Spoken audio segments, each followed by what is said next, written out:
The colonial native versus the Hindu psyche.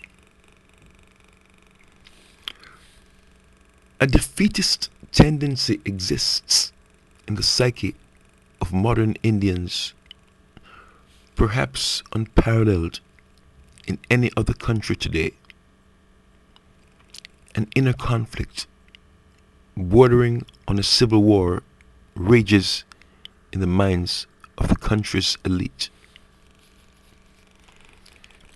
The main effort of its cultural leader appears to be, to me, to pull the country down or remake it in a foreign image, as if little Indian and certainly nothing Hindu was worthy of preserving or even reforming.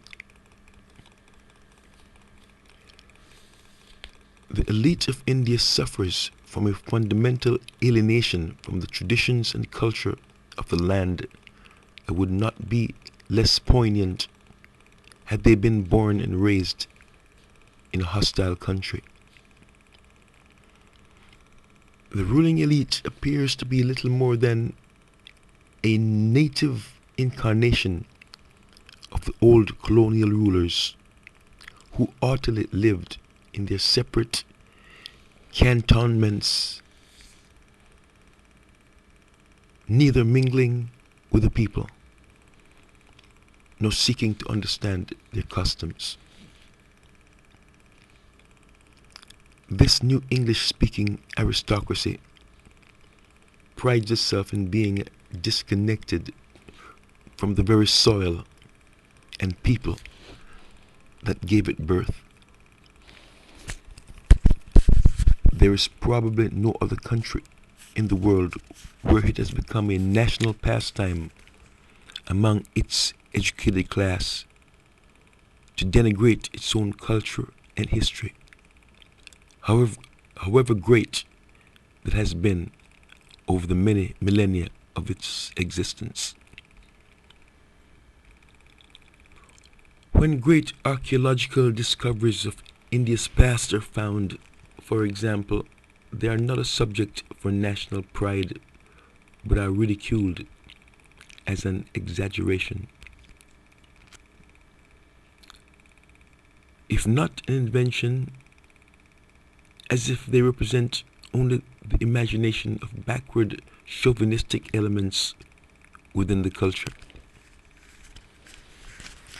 There is probably no other country where the majority religion, however enlightened, mystical, or spiritual, is ridiculed, while minority religions, however fundamentalist or even militant, are doted upon. The majority religion and its institutions are taxed and regulated, while minority religions receive tax benefits and have no regulation or even monitoring. While the majority religion is carefully monitored and limited as to what it can teach, minority religions can teach what they want, even if anti-national or backward in nature. Books are banned that offend minority religious sentiments, but praised if they cast insults on majority beliefs. There is probably no other country where regional, caste, and family loyalties are more important than the national interest, even among those who claim to be democratic, socialists, or caste reformers. Political parties exist not to promote a national agenda, but to sustain one region or group of people in the country at the expense of the whole. Each group wants as big a piece of the national pie as it can get, not realizing that the advantages it gains means deprivation for other groups. Yet when those who were previously deprived gain power, they too seek the same unequal advantages that causes further inequality, and discontent. India's affirmative action code is by far the most extreme in the world, trying to raise up certain segments of the population regardless of merit and prevent others from gaining positions however qualified they may be. In the guise of removing caste, a new casteism has arisen where one's caste is more important than one's qualification, either in gaining entrance into a school or in finding a job where one graduates. Anti-Brahmanism has often become the most virulent form of casteist thinking.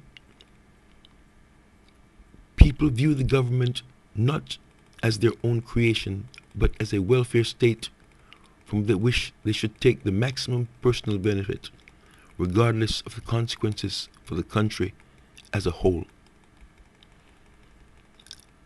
Outside people need to pull Indians down. Indians are already quite busy keeping any of their people and the country as a whole from rising up. They would rather see their neighbors or the nation fail if they're not given the top position.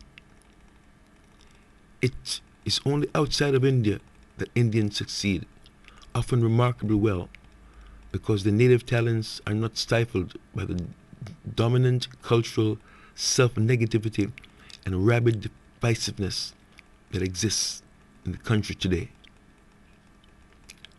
Political parties in India see gaining power as a means of amassing personal wealth and robbing the nation.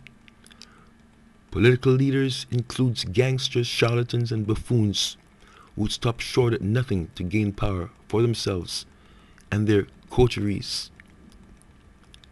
Even so-called modern or liberal parties resemble more the courts of kings, where personal loyalty is more important than any democratic participation. Once they gain power, politicians routinely do little but cheat the people for their own advantage. Even honest politicians find they cannot function without some deference to the more numerous corrupt leaders who often have a stranglehold on the bureaucracy. Politicians divide the country into warring vote banks and place one community against another. They offer favors to communities like bribes to make sure they're elected or stay in power. They campaign on slogans that appeal to community fears and suspicions rather than create any national consensus or harmony. They hold power based upon blame and hatred rather than on any positive programs for social change. They inflame the uneducated masses with propaganda rather than work to make people aware of real social problems, while overpopulation, poor infrastructure, or lack of education. Should a decent government come to power, the opposition pursues pulling it down as its main goal so that they can gain power for themselves.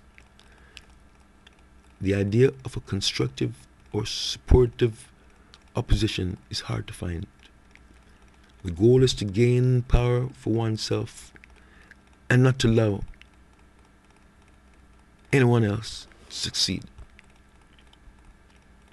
To further their ambitions, Indian politicians will manipulate the foreign press to denigrate their opponents, even if it means spreading lies and rumors and making the country an anathema in the eyes of the world. Petty conflicts in India are blown out of proportion in the foreign media, not by foreign journalists, but by Indians seeking the media to score points against their own opponents in the country. The Indians who are responsible for the news in India in the foreign press spread venom and distortion about their own country, perhaps better than any foreigner who dislikes the culture ever could. The killing of one Christian missionary becomes a national media event of anti-Christian attacks, while the murder of hundreds of Hindus is taken casually without any real importance, as if only the deaths of white-skinned people mattered, not the slaughter of natives.